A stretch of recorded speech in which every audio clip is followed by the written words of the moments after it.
Calling all office leaders and game changers. Score big this season with atWork office furniture, your winning strategy for workspace excellence. Picture this: premium commercial furniture delivering a championship level experience. From rapid deliveries to custom visual plans, atWork ensures every piece is an all-star player. For over 40 years, atWork has been crafting office success stories across Canada. Need a winning team without the hefty price tag? Head over to www.atwork.ca. They are not just furnishing offices, they're creating spaces where business champions thrive. Contact Rodney and his team at hello@atwork.ca. Mention Kelly and the Business Development Podcast for an exclusive touch. Your victory starts here at atWork, where every workspace transforms into the ultimate arena for success. Don't just dream it, achieve it with atWork office furniture. That's www.atwork.ca. Thanks for listening to a word from our sponsor. Let's get back to the show. Welcome to episode 98 of the Business Development Podcast. And on today's expert guest interview, we have a business story for you, 40 years in the making. We have CEO Rodney Lover, head of atWork Office Furniture, one of Canada's premier office furniture chains. Stick with us.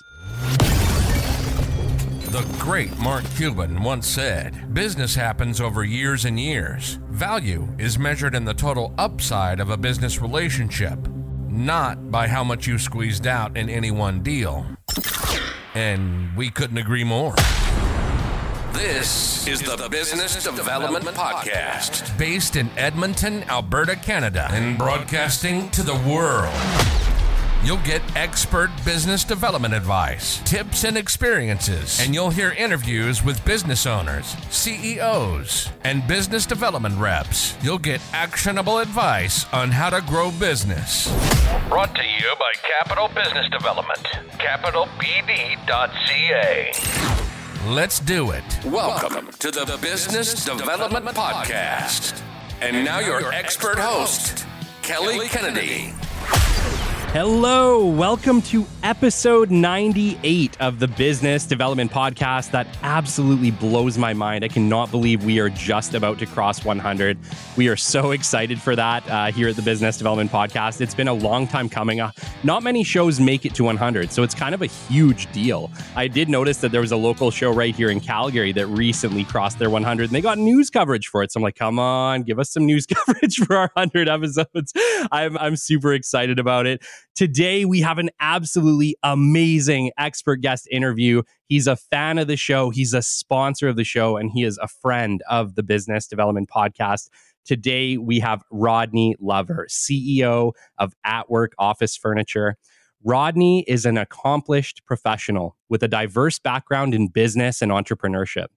As the CEO of Lover's atWork Office Furniture, he has played a pivotal role in establishing the company as Southwest Ontario's premier destination for office furniture over the past 40 years. His commitment to creating comfortable and productive workspaces reflects his passion for connecting people and fostering effective work environments. In addition to his role at Lover's atWork, Rodney serves as the digital mastermind for the atWork Office Furniture Canada buying group. His expertise in digital strategy and marketing consultation has been valuable not only in the furniture industry, but across various sectors. Rodney's journey in entrepreneurship and startups is marked by his involvement in angel funding, allowing him to navigate through the different stages of business development. His expertise in this realm speaks to his keen understanding of the challenges and opportunities that entrepreneurs face. On a personal level, Rodney finds joy in spending quality time with his wife, Valerie, with whom he's shared 30 years of marriage. Their 3 children, now young adults, contribute to the fulfilling family life that Rodney values. When he's not immersed in the world of business, you might catch Rodney at home enjoying a business book or paddling in a small lake. Alternatively, he may be indulging in his creative side by remixing dance music or hitting the back roads, combining his love for driving with the search of a cozy cafe.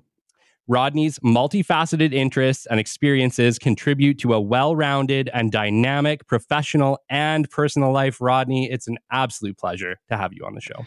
Fantastic to be here. And congratulations on almost 100 episodes. I can't believe it. I'm sure there's podcasts out there that die before, 8, 9, 10. You have been consistent. Your energy and your positivity have riddled the podcast world for almost 100 episodes. And it's awesome to listen to you and just enjoy the flow of great wisdom and tips, that you drop. So fun to be here.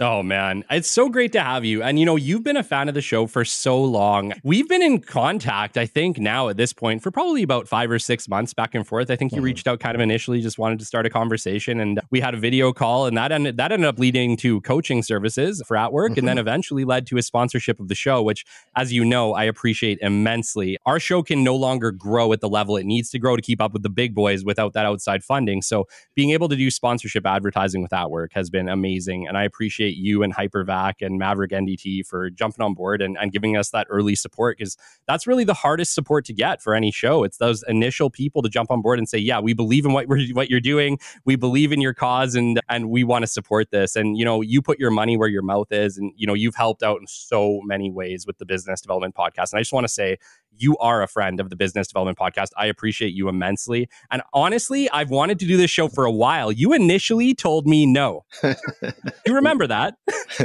Why do I want to talk on there?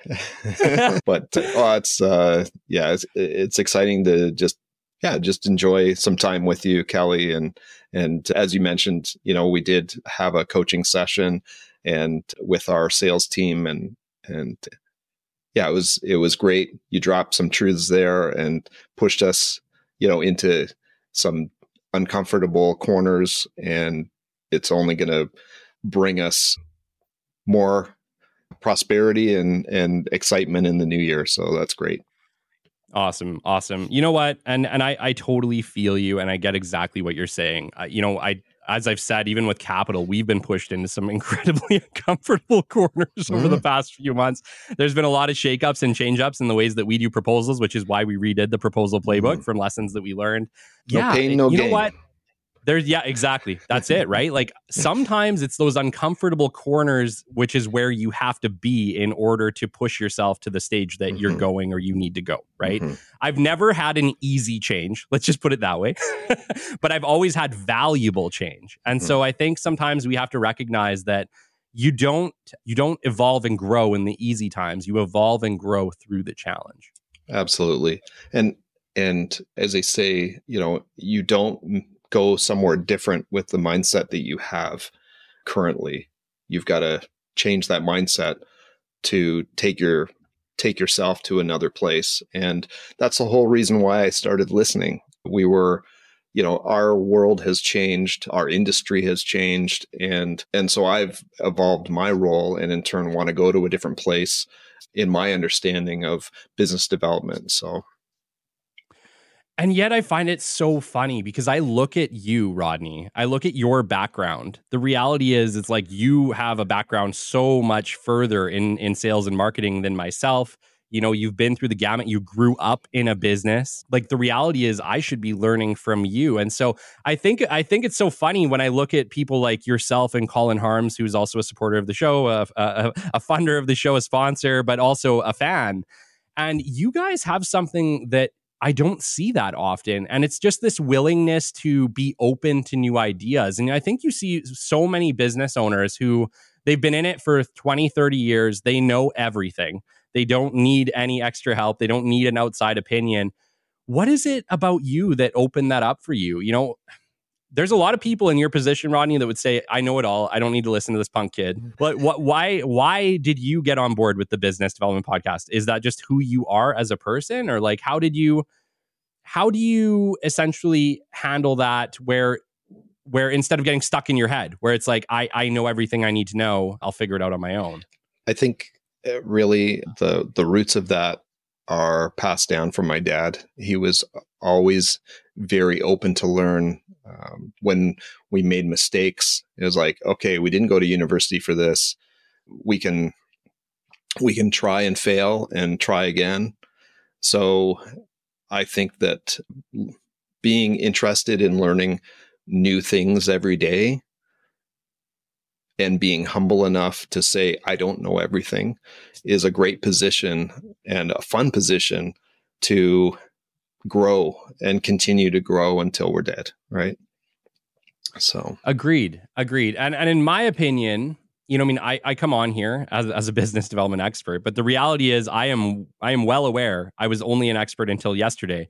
And as this landscape is changing with new technologies and AI, it's going to shake up the whole game. mm-hmm. And so we really talk about the fundamentals on the Business Development Podcast, right? We Mm-hmm. go back to basics. I'm not really talking about anything brand new. And I think there's a lot of people that come to the show and they're like, show me the new big great thing. And it's like, yeah, we'll teach you as we're learning these new things. But the reality about good business development is to go back. You need to go back to the fundamentals because there is no easy button. There really isn't anything new under the sun, right? And we just get used to something, and to the point that we don't listen anymore. And we need to be told in a new way, told from a new angle, to internalize it and go, oh yeah, I could try that.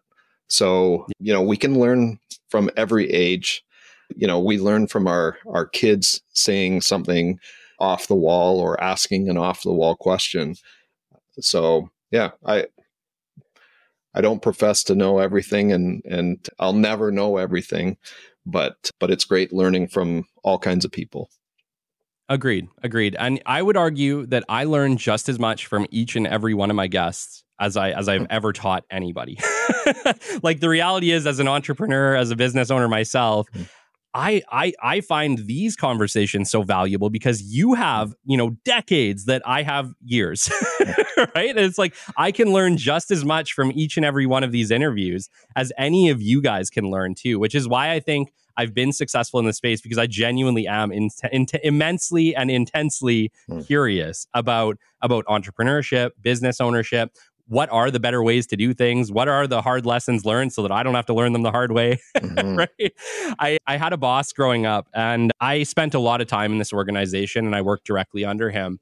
And I remember every time something horrible would happen, he'd look at me and say, Kelly, you're learning this the easy way. You're learning this the way that you don't have to pay for it. Learn your lesson here and don't repeat this. And I owe that man a ton, because you know, he learned $1 million lessons that I just had to learn by watching and saying, okay, don't do that.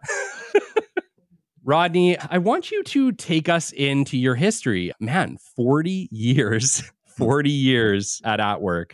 What was it like growing up in a business? Well, actually, yes. This year we celebrated our 40th year in business. In our particular business, essentially goes back farther than that. My grandfather came over as an orphan to Canada and ended up owning a small country store. My dad grew up living above it. And so he was around business all his life.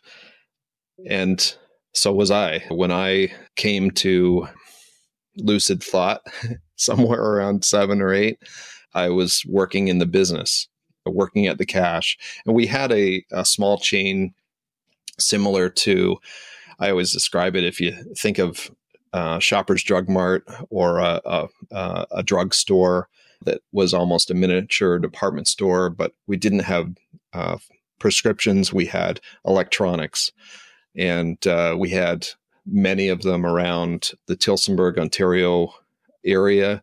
That was tobacco country at that time. We had quite a thriving tobacco industry around that area. And so, you know, my family really grew up in retail. Somewhere around 81, when interest rates were 18%, my dad got a little far extended with it, with his, 9 or 10 locations. And I just remember sitting on a couch in our living room across from my parents, my 2 sisters beside me, and my dad was sharing that we were going into bankruptcy. And I didn't understand, really what that was. But, the conversation was over. Go to my room, hiding my head in my pillow, crying, just because it was scary. Mm-hmm. So I was about 10 at that time, and it was really hard, but it was absolutely the best thing that ever happened to our family. before that, being in the business that we were, my dad was away a lot. The business was open from 9 to 9, Monday to Saturday. And I didn't really see him that much. If I wanted to see him, I went to the stores. And even when I was at the stores, he was, all over the place. Yeah. So I had good training as a kid working in the stores, but I didn't see my dad a whole lot. But anyway, we went into bankruptcy, extended high interest rates, recession. There was actually a blue mold epidemic that really trashed the tobacco industry during those years. And my dad started paring down assets. So getting rid of locations, and particularly I remember an auction that we had at our head office to get rid of furniture and warehouse equipment and such. And even my dad's 57 Oldsmobile that he had refurbished, and which was really quite sad to a kid that liked cars. Yeah. But after that, actually at that auction, my dad told me later, he said, I saw things being auctioned off and people were excited and paying more than I may have had originally. And it just kind of, he was always a great business guy and a wheeler dealer, but it did give him an idea. So in fact, at that point, he started buying up the assets of distressed companies around Southern Ontario and collecting up the business equipment, office furniture, store fixtures into a warehouse and having auctions.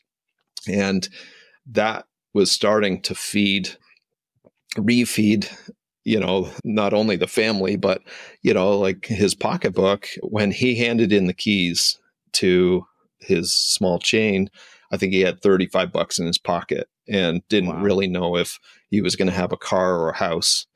So I can't imagine what that must have felt like for him. Yeah. I'm only now at 50, recognizing the stress and the concern that he would have had, and I'm sure in his own mind, he thought I'll do anything to feed my family. Yep. But it, he sure got knocked down a number of rungs. So there's not many people that bounce back from that well.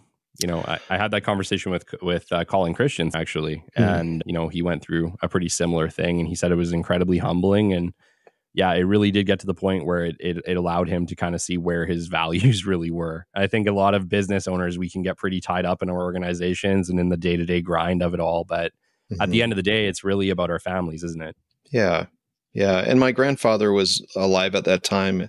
He was an older dad when my dad was born, but I want to say that he was in his mid 70s anyway, but said, Dale, to my dad, I'm here until my stomach caves in. I'll give whatever I need to. And they worked their way out. And through, the surplus auction and such, people were asking my dad for things. Do you have this or that? Or I'm in need of this. And at some point, he thought, well, I need to put it into a structure and have open hours and such, and not just do this every so often. And so we started building a separate business in an old wire factory. And rather than, bright lights and the clean atmosphere of a department store. And that was the start. And about that time, with the interest rates and taxes and such, organizations were moving out of downtown Toronto into the suburbs and taking opportunities on less leases and such. And we started buying up floors of office furniture. So we really spent the first few years, it really started in 83, taking out large quantities of office furniture out of downtown structures in Toronto and bringing it out to, more small town or rural Ontario and selling it to farmers and industry and companies. And that was the start of our adventure. Wow. Wow. And like, what was back then was like the idea of office furniture in a home a bit of a weird thing? Like, did you guys have to sell that as an idea? Because at that time, I imagine not too many people were working from home. Yeah. At that time, the only real homeowners that were buying office furniture regularly, we would get, and we're close to Christmas. It would be a guy coming in and saying, I'm going to buy a chair for my wife's sewing room, and so it was odd, it was an odder thing to have office furniture in your house. So. My gosh. Okay. All right. So it's 1983. Are you working like as a young boy at this point? Are you working in the organization? Yeah, and I always think that in today's day and age, and this is from my perspective and from my background, but from my perspective in this time, we have pretty low expectations about young people of their productivity in life. And really, prior to that, I had experience. We had Radio Shacks in the back of our stores, and I worked in one of them at 11, approaching customers, asking them what they were, coming in for and cashing them out. So I had a little bit of training in that regard. So I think I was a pretty good help to my dad. When we go to auctions, the help that I was I'd plow through about $30 worth of food as I was waiting for him. The snack dude with the table and all the snacks on it really got friendly with me. He was happy to see me, but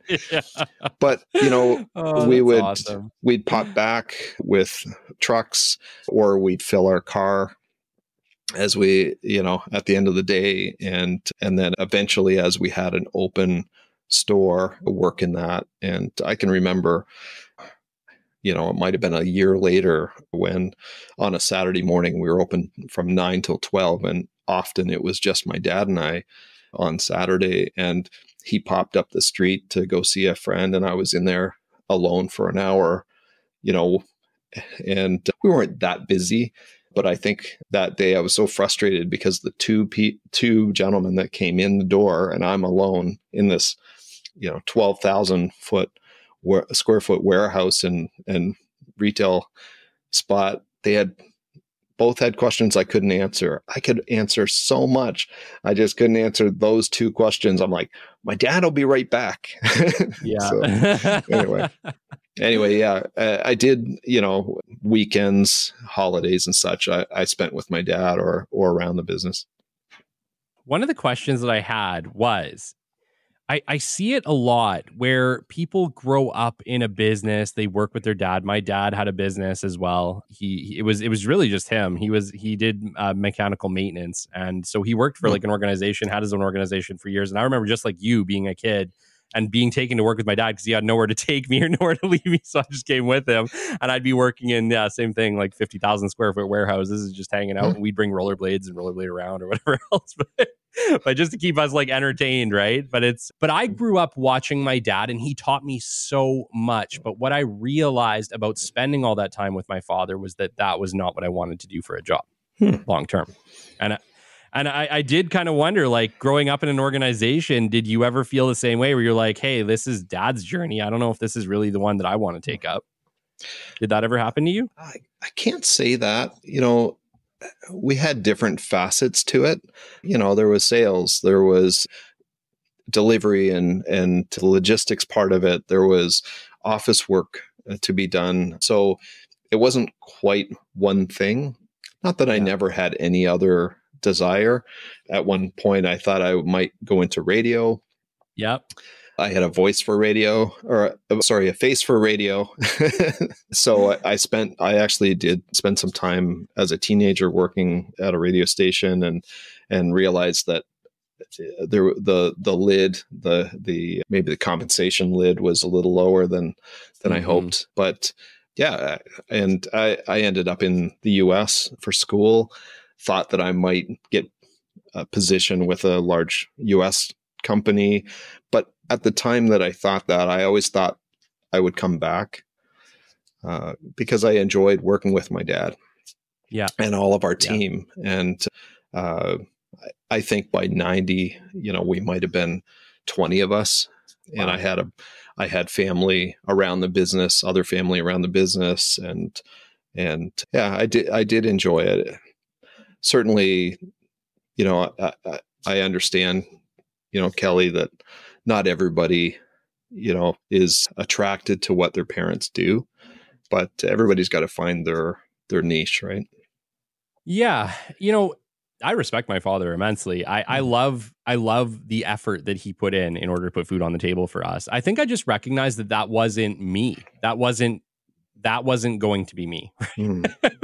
And like the reality is I wouldn't have been great at it. What I'm really great at is business development. So I'm very thankful that I took my own path, but it was very much, my mother really encouraged me to just do what felt right for me. And for a long time, I had no idea what that was. Like the reality is when I went to business school, it was because I just needed a lot of options because I didn't know what the heck I wanted to do with my life.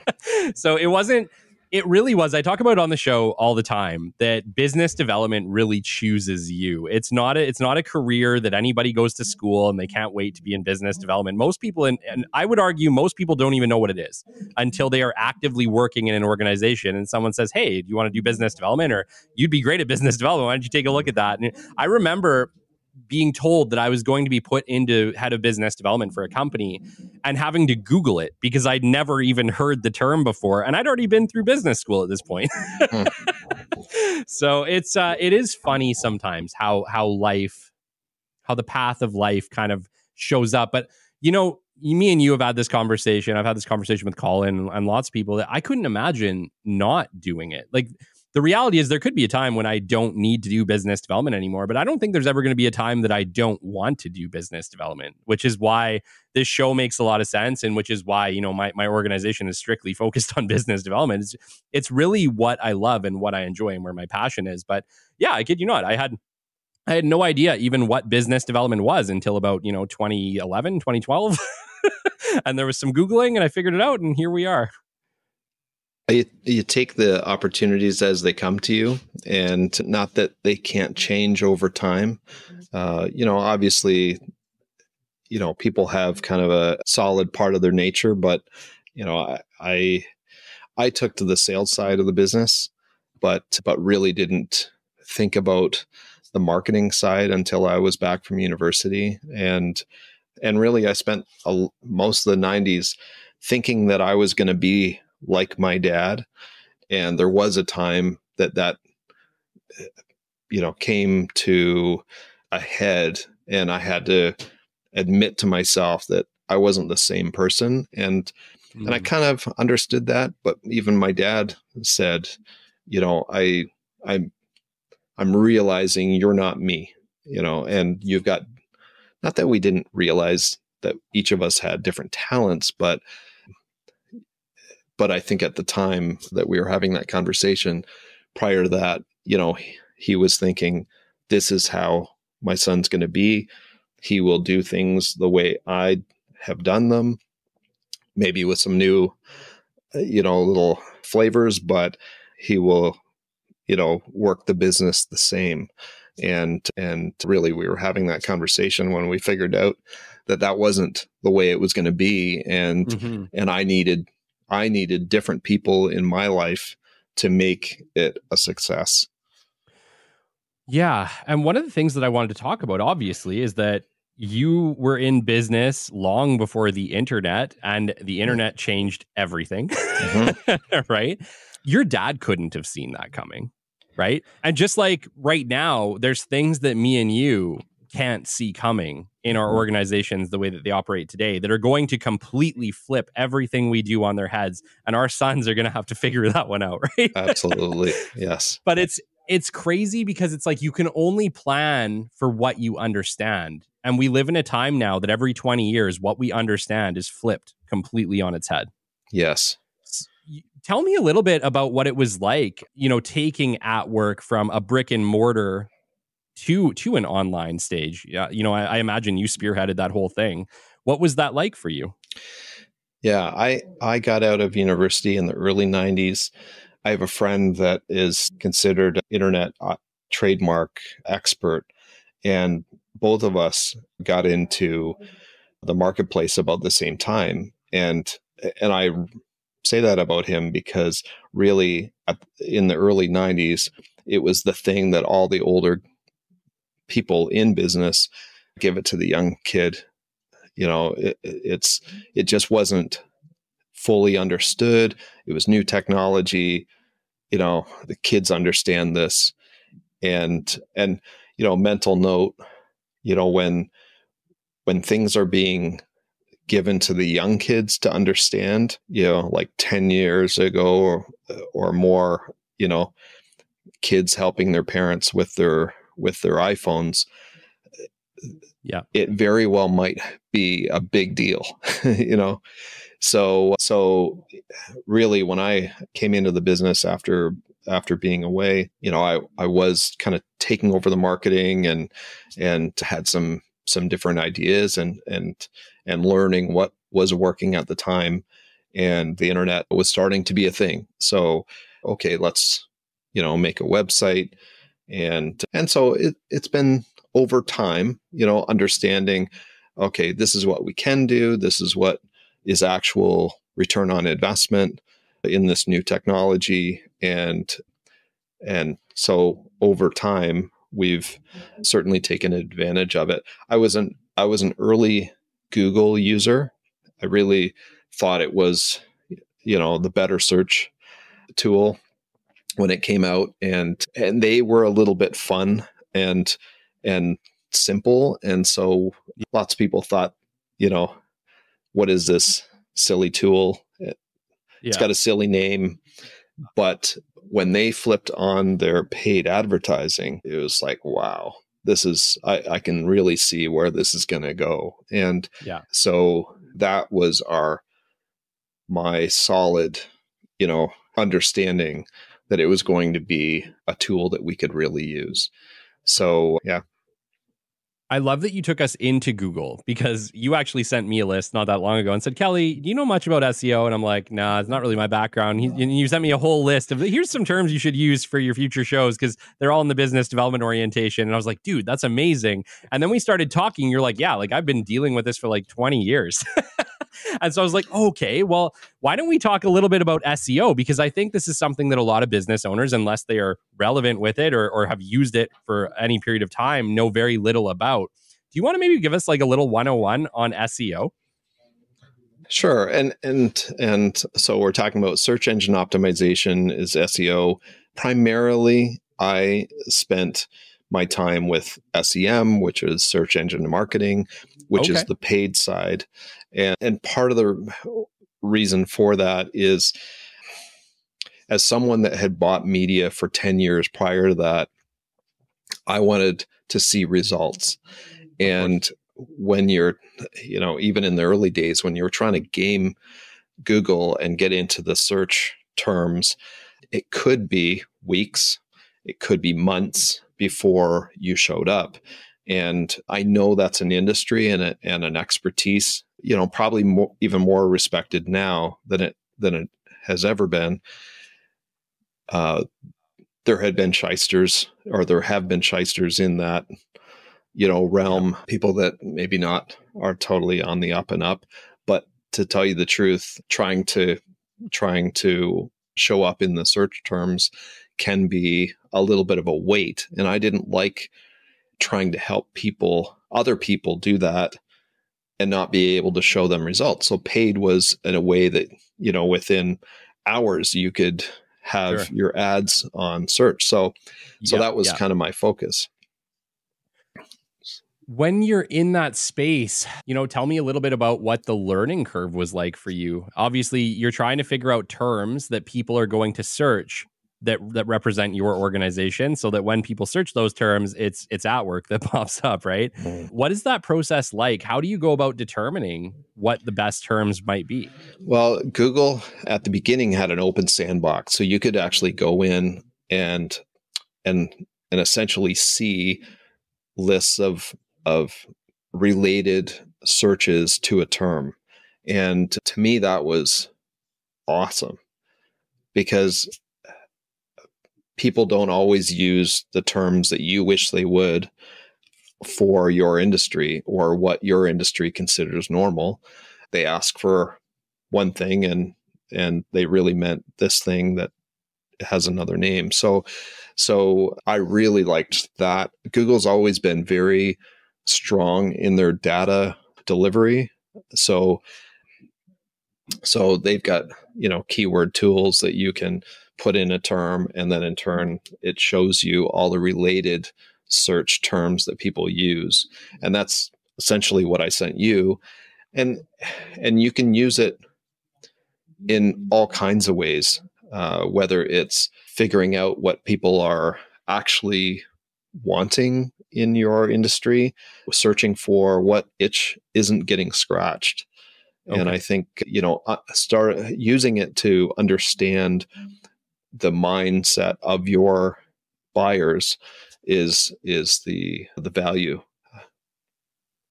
How do you measure success in that space, Rodney? Like, obviously it's hard to take it to a dollars and cents, right?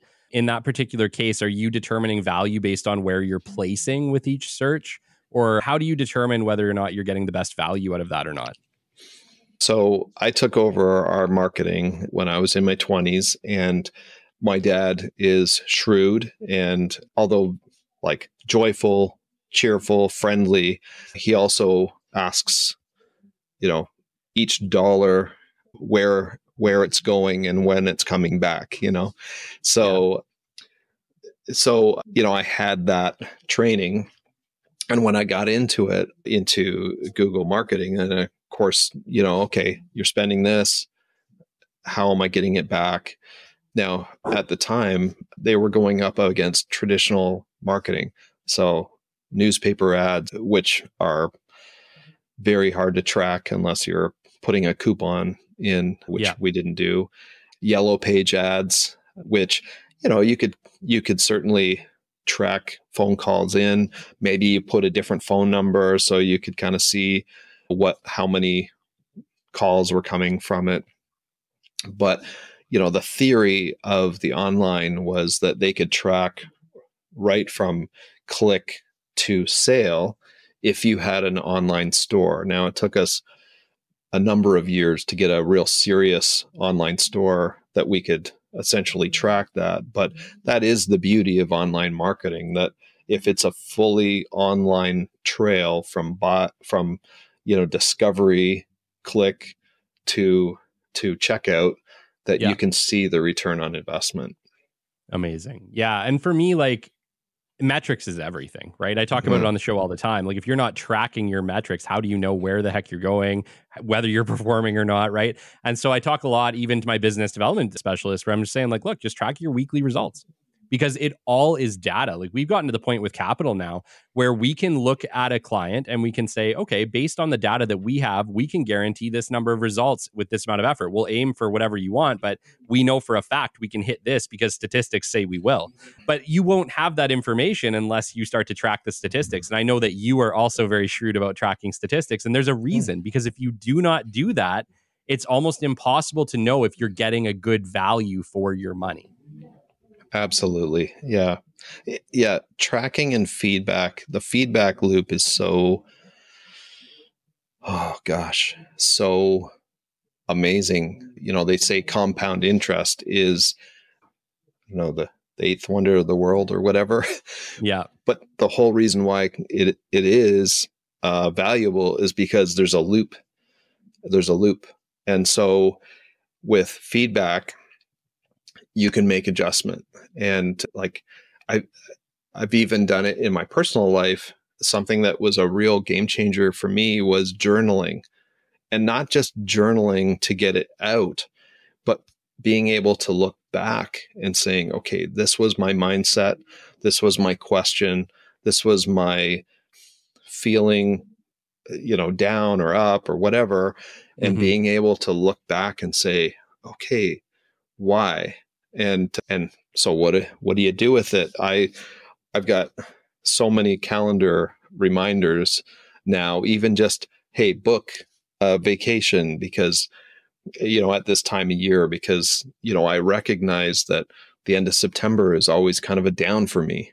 So I've got something up ahead, but that came because I was able to look back and see, what happened. So the feedback loop in marketing is, the same. You're tracking through, seeing what worked, and then trying to build on that. Yes. I love that you talked about journaling. When did you start journaling? I journaled a little bit in university, but it was probably into I was probably 30 something before I really took it seriously. And I'm not incredibly disciplined about it, but I just do it in the morning as I've got thoughts, or as I notice something in my life, or have to work something out in my mind. The function of writing, of course, is really helpful. Yeah, I'm bad about it. I need to start journaling. You're not the first person who says it's valuable. And I'm like, I really should just listen and start doing it. I hated writing growing up because my hand would cramp. And so as a kid, I just hated writing. And so it's so funny because I take so many notes all day long. I'm taking notes literally right now, like during our conversation, because I take notes all the time. So I've learned to write, but journaling about my thoughts, my feelings, things along those lines hasn't been something that I've explored much. And it is something that I'm starting to realize, okay, I think there's some value here. I think I need to start doing this. What I tend to do is I write goals. So I have my notepad. I literally go through my notepad every single day. I have new page every day for different things, whether I'm doing client meetings or whatever else. Like just like you, my calendars are packed full of meetings all week long. So I live off my calendars and I live off my notebooks, and I usually go through 3 or 4 of them a year. But yeah, like what you're saying ultimately is that there is value in just writing what you're feeling. It doesn't have to necessarily be about business or your goals for the week or whatever else. Can you explain to me a little bit about what you write when you journal? Sure. I have a prompt that I do, 3 things I'm thankful for. And that's just, to get my juices going. And then, I'm just writing. Okay. Sometimes I'm copying down things that happened, maybe we're on a trip or we did something on the weekend or whatever, just to record it and, maybe process it.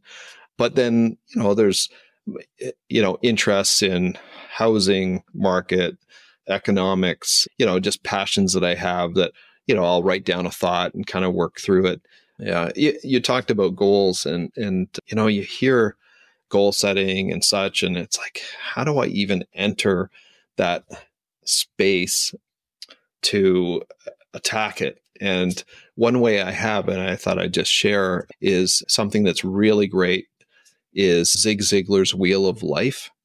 And it's a multi-spoked wheel, essentially, with different areas of your life mapped out. So there's career, financial, spiritual, physical, intellectual, family, and social. And there's different ones, different names for those spokes sometimes, but I found it really valuable to kind of break up your life into those spokes and see, what your goal in those areas are. It's just kind of the next step.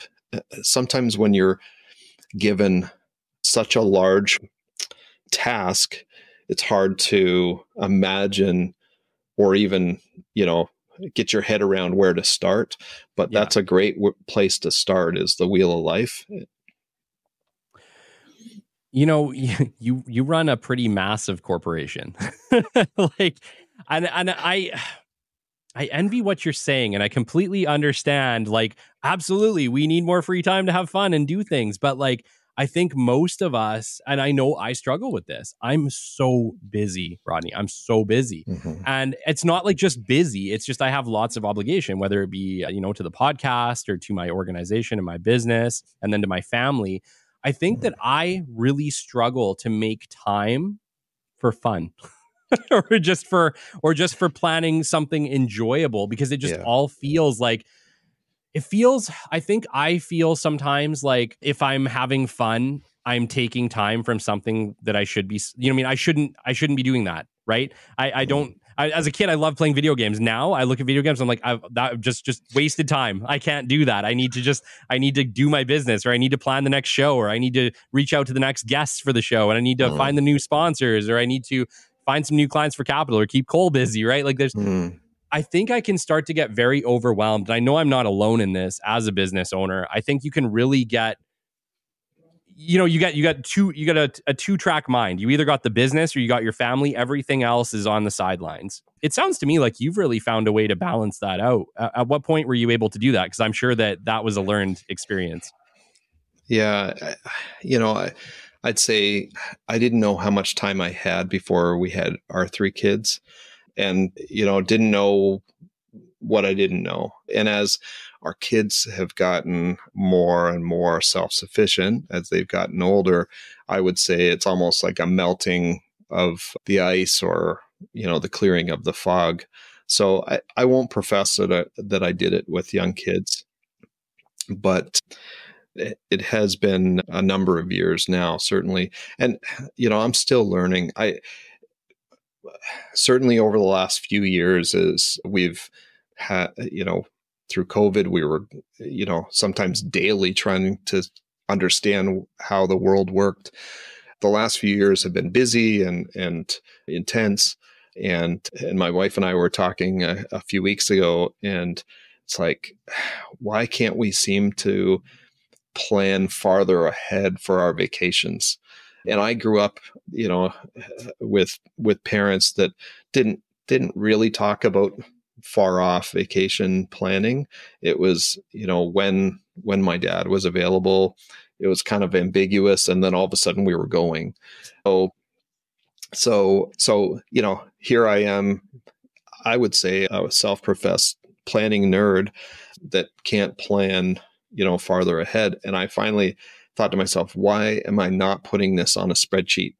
So 2024, I have our vacations, kind of mapped out, and, I don't necessarily know where we're going, but, there's rows of open space that we're going to fill, and we've got to approach it a little bit more planned. So as far as getting time, like I've been an early riser for years. So that was my kind of quiet time before the kids got up. And yeah.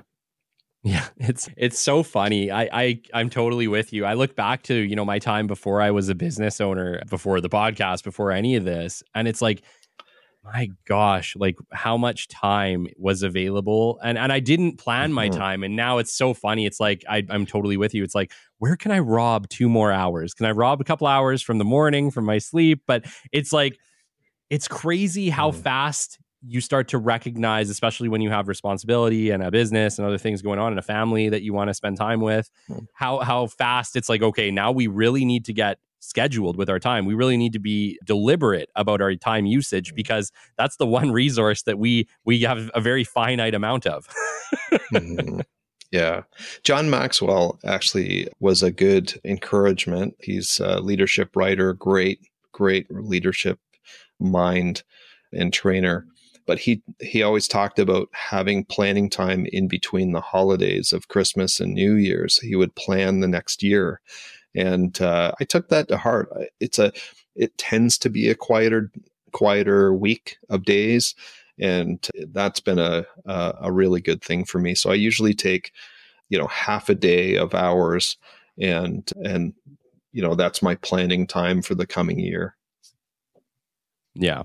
I like to do that as well. Typically I'll have like not in January, but usually in December here, I'll sit down and I'll just write out some goals. And what's super funny about writing out your goals is you don't really need to look at them necessarily after. In my experience, what I've found is once I write out what my goals are, it's almost in some ways like, oh, they just happen.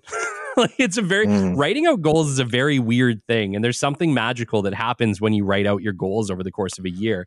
And it's, yeah, you probably won't hit all of them. But I think by the time you go back and you look, you'll have hit a lot of them. One of my goals for 2022 going into 2023 was I wanted to either start something on YouTube or a podcast or like some type of outward facing thing. I didn't have any plans at that point for how that would happen. And it just kind of did. It's a very weird scenario, but yes, I'm a huge advocate for writing down your goals for the year, even if it's just a quick exercise that you write out 10 or 15. There is something magical about goal writing, and it does work. So a little tip on that is very often we write out our goals, and they may be BHAGs, big, hairy, audacious goals. You can also put small goals on there too. And what I really like to do, I've kept, again, in that format of all the different sections of life, little goals or big goals on essentially a Word document. And then at the end of each section, I actually copy down throughout the year things that relate to that section of life that are a win. And, years ago, I had a guy encourage me to write down my wins on a sheet, things that felt like a win in my life, because oftentimes we just focus on the negative.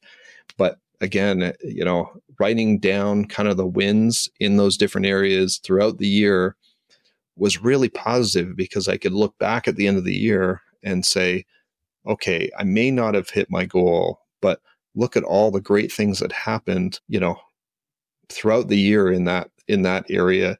And a few years ago, I added a kind of a first of the year temperature gauge of each of the sections, so I could kind of see, what my next year's temperature gauge, how it related, or compared to them. But anyway, just to say, not just goals throughout the year, looking at them, but also the little wins, writing them down so you can focus on the positive and the things that are happening in your life, the blessings that are coming, but you may not remember months later.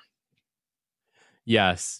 I'm with you on the gratitude thing. I regularly say prayers, thanking God for what I have in my life, because I wouldn't have it, right? Like the reality is that, life has been up and down in my life. I've had some really great times. I've had some really horrible times. But the reality is, it's like, if my family's healthy, if we got money in the bank, if we're going to make it another month, like the reality is that I'm thankful. And I think it's important, like you said, Rodney, to really celebrate the things you have, because there's a lot of people who don't have what you have. And so it's easy as an entrepreneur. And I find myself falling into the space too, where I'm always looking for the next bar. What's the next bar I can hit? How do I make this better? How in 2024, how do I make the podcast amazing? How do I make it hit this like top 50 or top 10? And we're always shooting for that. But it's like, the reality is sometimes you got to look back and be like, holy cow, like look at all the things that we did. And it is easy. It is easy if you get into that forward thinking flow to not celebrate the small wins. Have you found that that's been a challenge for you, or was that something that you were able to kind of figure out along the way? Yeah, I don't think I've had a challenge celebrating the wins, but more so like the ambition side of it. You know what I mean? It's like the wins, they come, but then it's like, what's the next bar? Have you found a way to kind of be like, okay, like I'm actually really good with where we're at today. Like I'm just going to be thankful that this is where we are. Yeah, I guess if you're not growing, you're dying, and after 40 years in business, like, we could be comfortable, but, the reality is rust never sleeps. So, you're either growing and getting a little better, or, you're not. So, yeah. With an organization like atWork, obviously, what does like a next year planning session look like for you guys? How do you guys make sure that you guys are staying ahead of the curve? Wow. I wouldn't say, it's a solid, planned week that we do that. We're just always talking about, okay, what's new? What's the market telling us? What are our customers asking for? So it's a lot of listening. So, Yeah. Obviously we've got our planning tools and we work to those, but I can't say, it's an intense, planning. Maybe that's a weakness. Well, yeah, that, and, I don't know, maybe not. I think it just depends on what the goals are, right? Speaking to atWork, the quality of your products is amazing. And thank you so much. Rodney sent us an office chair and a desk for our den.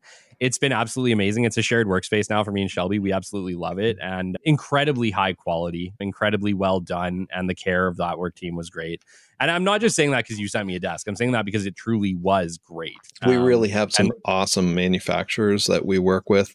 Loads of them Canadian, US, made other items made around the world too. But we, I guess, in our minds, we're curators, and that's a real desire of ours, that when we sell something, provide something, that it gets used for 10 plus years.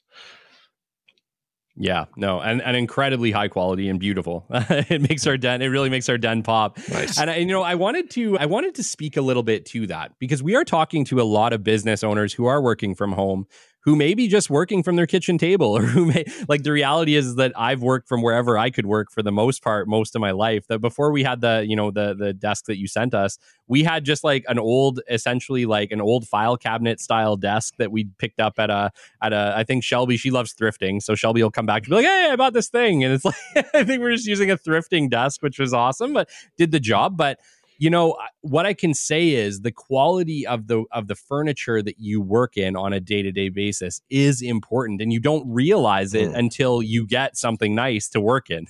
Mm-hmm. So what would you say to some of those people working from home right now? Well, that maybe you're working from their table. Yeah, I think that, it's something that we don't really think about.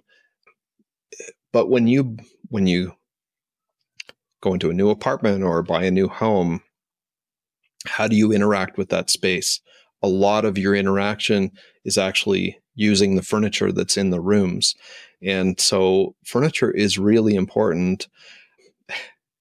And that's the world we live in the commercial sense, in an office. So, oftentimes people are interacting with the furniture that we're providing, maybe even more than they are with the furniture that's in their home, and or sitting in a chair for hours.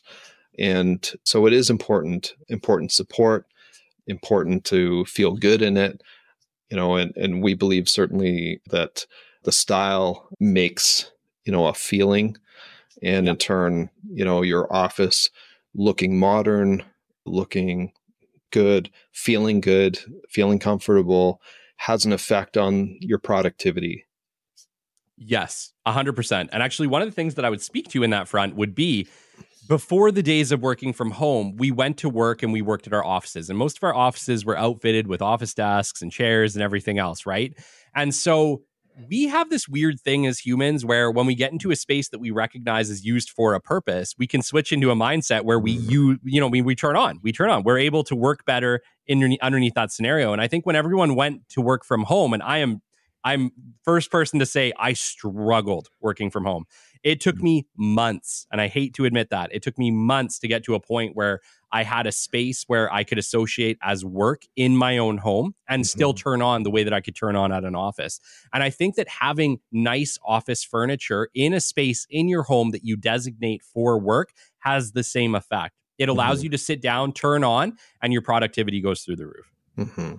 Yeah. And, you can, at the end of the day, you can leave things on your desk and shut the door and be in a different mindset, which is really positive. Yeah. And it's something that, like, I don't think anybody had to think about except for with COVID, right? It just shook everything on its head. Tell us a little bit about what that experience was like for you and your team. Obviously, you have a beautiful online presence. You have one of the most beautiful furniture websites I think I've ever been to, Rodney. You absolutely kill it. I love it. But you also have massive brick and mortar stores in Ontario. What was COVID like for you guys and your organization? Obviously, I'm sure the home sales probably went up through the online, but what was that like managing large retail chain stores? Yeah, our showrooms were important before COVID, lockdowns for sure. I would say somewhere in the late 90s, early 2000s, we transitioned to have outside sales teams. So not only did we have showroom and inside sales, but we had outside, and that quickly included designers, interior designers on staff, where a salesperson and a designer would go out into the community, go to an office, do a walkthrough, discovery, measure up, and have us give them designs back for their office. So let's say, prior to 2020, we were very much either in showroom or outside sales.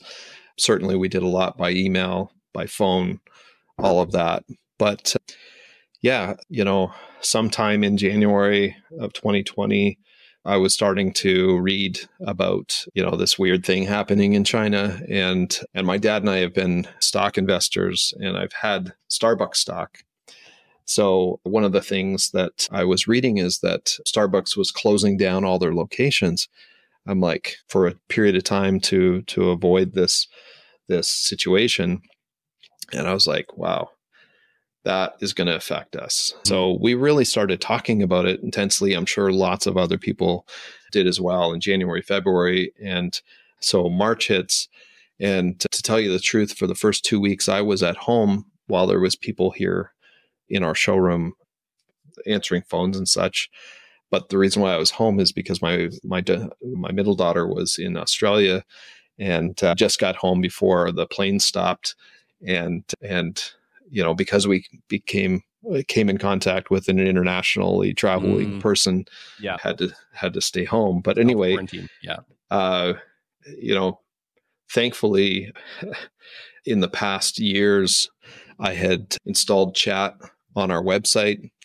So, the pandemic happens, everybody's at home, and now people are contacting us through email, chat, and phone, and trying to outfit themselves as they struggle to figure out how they're going to keep the wheels on their businesses. So we went from a little bit of online to a lot of online. Obviously, those first 2 or 3 months, it was like mainly online. Yeah. But we already had the infrastructure built, and that's a blessing that I won't take the credit for. It's just a passion that was instilled in me, and we had been working on it. And to tell you the truth, many people prior to that thought I was a little bit nuts in it. But to me, we were bringing online availability in the commercial furniture workspace where it hadn't been much before that. Certainly you could go on and buy supplies and kind of basic furniture, but not real commercial office furniture. And I just had a passion for that and a belief in it. And then 2020 happened. So, even my business partners at the time probably didn't fully grasp the value of it until then either. And then boom, we were shipping chairs and other things throughout Canada through our online store. Yeah. So. Yeah. And like I said, I've obviously browsed your online store. It's absolutely beautiful. Like it's probably one of the best done furniture store websites I think I've ever seen. So congratulations. It was money well spent and effort well delivered. And you're right. I do think it did. It probably did separate you guys out, especially during the pandemic. One of the things that I wanted to talk to you about was, we talked a little bit about it ahead of the show, but we mentioned that ultimately most of the work you're doing is B2C. right? Like at the end of the day, even though you're selling business to business, it's to an end user per your point. So it really does fall into that B2C space. B2C is something we don't talk about much on the show. And the reason being is I'm not a B2C expert. That's just not my space. It's B2B. It's relationship-based selling. It's repeat business, that sort of thing. And with you, it is too, but it's still a little bit different. Could you maybe give us some tips on how to effectively market B2C for some of our B2C listeners? I guess we've always had a little bit of a B2C mind when it comes to what we're in. But we have customers and clients that have bought from us for 30 plus years. Maybe their buyer changed, but the company's, been with us for many, many years or decades or a decade or 5 years. And we're seeing them every few months, or they're contacting us every month as, they may be a facility manager that's outfitting their teams, but they're still people. And so, we all know we research online. So that's a place that we've concentrated on. I think there's a lot the same. And again, whether you're selling in business or to somebody at home, they're real people. They've got, needs and it's, you're developing a relationship. It's about trust and follow up and doing the right thing when things go sideways. Yeah. Yeah, no, I love that. I think one of the challenges that I've always kind of seen on the B2C front is just that. It's like, how do you develop the relationship with somebody if you only maybe you only sell something to them once every 2 or 3 years? The relationship becomes a lot harder to manage and a lot harder to develop. What are some of the tactics that atWork has utilized to keep that conversation going, to keep that interaction so that customer, even if they're only buying from you every 2 or 3 years, you're still in contact with them, you're showing that you care, you're showing that you stand behind your product? What are some of the ways that you've been able to do that with atWork? Well, I think being real up front, being real people and to not over-promising, begins that journey with them. We do have regular email come with our customers, where we try not to only talk about product because, the buying cycle is only is a certain length. People don't wake up every day and think, gosh, I can't wait to buy a filing cabinet. Although when I have bought filing cabinets, it's been an intense search. It's like, oh, I want the best one. I want the one that's going to work best. Yeah. It's not a sexy product, right? So it's not naturally attractive. And so we like to say we're putting the fun in furniture, I guess. So, well, I was going to say, I've met you and Eric, so I think you guys are probably putting the fun in furniture. One of the things that I wanted to talk about too with atWork, is the design side of it. You guys offer design, to any company who's looking to design a full office along with the office furniture purchase. Do you want to speak a little bit about that? Because I think that's super interesting. Sure. Yeah. We did it, but we didn't do it formally for many years. And somewhere around 2000, we had a gentleman that couldn't work as intensely as others would due to some health issues. He said, Rodney, I think I can be of value in behind the sales team and, lay out offices and such. And we're like, yeah, that's a really good idea. Okay, do that. And he had a bit of humor. So he'd always try to put a little strange thing in his drawings. It was kind of fun. But anyway, that kind of put us into office design. I know there was other people in it prior to that, but it was a newer thing for us. Since that time, we've certainly been much more involved in design. We're still primarily space planning. We don't do necessarily floor to ceiling, but we have designers come to us who are doing the floor to ceiling and will look after the space planning and furniture. But yeah, we'll go into a space, measure it up, and then, with our quote back and proposal, Customers are seeing a layout and oftentimes, a render of the space so they can visualize it.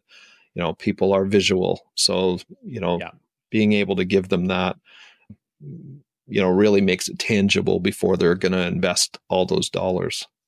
Yes. And I think the important thing is that, people that are designing a space or business owners, right, are looking at a space, and it can be hard to see what would work best in that space if you don't know what you're looking for, right?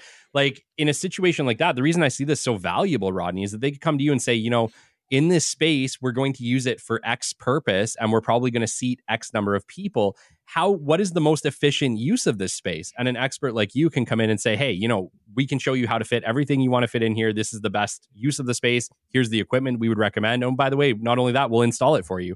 It's a hell of a service. And it's something that most people do not think about until they're in that situation. And once they get in that situation, they don't know where to go. Yeah. And you can do it on a graph pad, or a back of a napkin, but, are there fire codes that you've got to consider when you're putting 20 people in a room? What about, storage in this area, or, the way this team works is a little different. These people need more storage, or such. So there's lots of aspects to it. Ergonomics works in there, style, color, flow, we all know, there's a certain spot in the kitchen that everybody goes to in your home that seems to be a collecting point, and you're always kind of bumping into each other. So we're trying to work those things out prior to, to the installation, so people aren't having a challenging time working together, or that they're naturally bumping into each other and having good conversations, or have a good little meeting spot to have a sit down. One of the cool things I saw when your emails the other day came through, and it was with those really cool little rooms that you guys are selling, the soundproof rooms. Those are freaking awesome. Yeah. And they just kind of fit almost anywhere you need to put them, but they're like this little isolated office space that you can pretty much put anywhere. It's so cool. Yeah. The office booths, we've got a couple in our showroom, and now the team booth that we've got in our showroom where I am gets used constantly. I was in there this morning. It's just a little enclave that really feels comfortable and cozy being in, but it's also quiet and focusing. And we've got them from one person to 6. And it's a great space to work. Wow. Yeah. Especially in an open office, office when things, you need a quiet space and not disturb the other people that are trying to knock it out. And they can be certainly less expensive than a renovation or adding a room into a room, and maybe you don't even own the space. So, anything that you build, you'll be leaving behind if you move. These are a great investment. I was actually, obviously I'm in podcasting. So I was looking at it from that kind of standpoint. I was like, man, that would be a great little soundproof room that you could create for your podcast session. Totally. So if we got podcasters listening, go to atWork, check out these little soundproof rooms. I feel like you could put a couple things on the walls, and you could have this like perfect little soundproof space to do your shows from. Totally. And they absolutely have gone to homes amazingly. So yeah, I believe it. That's super cool. Well, Rodney, man, I appreciate having you on the show. You know that with this show, we're always trying to educate and inspire, right? That's what we do here on the Business Development Podcast. You've been in business a long time. You've been an entrepreneur literally your entire life. It's January. This show is coming out in January. We're recording it right now on December 15th, but it's coming out, mid-January. And, we want to inspire some entrepreneurs. What's the best piece of advice? What would you say to a new entrepreneur who's maybe on the fence and they're looking for that little kick in the butt? How might you inspire them to take that leap? Oh man, would I be inspiring? I guess I would be pressing them to do market research. Ideas are easy. Execution is darn hard. And so, having an idea is awesome. Being able to take maybe two separate things and put them together. And I remember reading a creativity book years ago, and as it talked about bringing ideas, to synergy, it gave this little cartoon of a dumb idea. And it was pizza delivery guy that was also a taxi driver. And the person in the back was having to go around, as he was delivering pizzas. But really, years later, Uber and Uber Eats came out, and so anyway, ideas are easy. Execution is super hard. And I was in angel funding for many years and, watched startups who were, trying to act on that awesome idea. And, it is a slog after that. So do your research up front, so your trajectory is at least towards success, rather than running with this cool idea into an area where no one's going to pay you for it. Yeah. And I think too, it's also important, and I see this with a lot of startups, is they have this really great idea, but they're not really, at some point your great idea has to make money. Right? You're not going to change the world if your product is not sustainable, if it doesn't make money. So it is really important that you guys figure out, okay, not only is this feasible and I can make it, but I can actually make it and sell it at a profit, and somebody is going to buy it. Because I'm sorry, if your product doesn't have a profit to it, if you're not making money with it, it's going to be really, really hard to keep your ideas moving forward, if not impossible. Yep. Well, that's it, Rodney. This is the end of episode 98. It's been an absolute pleasure having you on. We have a ton of people listening to the show. I hope all of them go and check out atWork Office Furniture, atwork.ca. Rodney has amazing stuff. His online stores are amazing. You're in Ontario. I did notice that you now have an office either being built in Edmonton or something along those lines. What's going on with atWork in Edmonton? You know what? Edmonton has just been good to us. We've had so many from the area reach out to us and connect. We do deliver across Canada and into the US occasionally, but we're really physically, we're in Southern Ontario.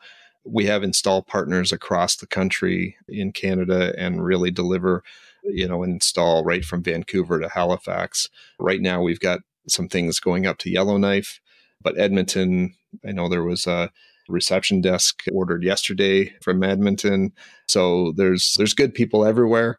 And I always think, not everybody in every community has a resource like this. So a resource like us, I guess. So we love outfitting working people right across the country. Yes. And like I said, amazing. The delivery was perfect. The organization, everything that needed to happen to get everything here was done. And it was awesome. It was awesome. And I appreciated that immensely. Thank you so much, Rodney. Thank you for being a supporter of the podcast. Thank you for being a friend to us and to me and for the beautiful office furniture you sent us. Very, very kind. And Rodney also sent us these beautiful Christmas cards. He's got some sweet Christmas cards going out. And man, I appreciate you. Thank you so much for everything you do for the show. And, our listeners appreciate you as well, because I think they recognize that we're at a stage now with this show that without people like you, without sponsors being able to help us take this to the next level, it's hard. But you know what? We have sponsors. This thing is going to the next level. And I am super, super excited about what 2024 will bring. We're going to do some big stuff with the Business Development Podcast. Thank you so much. Until next time, this has been episode 98. We'll catch you on the flip side. This has been the Business Development Podcast with Kelly Kennedy. Kelly has 15 years in sales and business development experience within the Alberta oil and gas industry and founded his own business development firm in 2020. His passion and his specialization is in customer relationship generation and business development.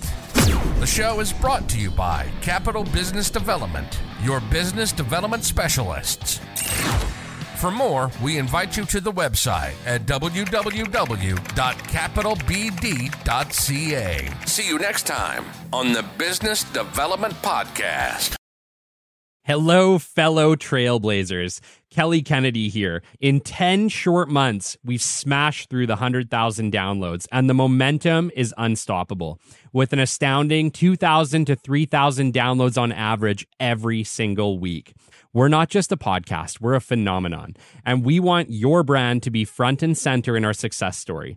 Imagine your products and services reaching our vibrant and engaged audience, executives, entrepreneurs, and business aficionados from across the globe. We're on the lookout for sponsors who want more than just a logo placement. We're talking about strategic partners ready for a long-term journey with us, partnerships that resonate with our community, and partners who want to join the wave of our success. Seize this opportunity to showcase your offerings with our rapidly growing audience of high-level executives. Join us in this thrilling adventure of growth and impact. Your sponsorship won't just align with our values. It'll propel your brand into the spotlight of the dynamic world of business development. So let's make it happen. Reach out today and become a pivotal part of the Business Development Podcast, where education meets inspiration and success stories are not just told, they're lived. Your brand deserves this stage, and we're here to make it shine. Join us, and let's change the world in 2024.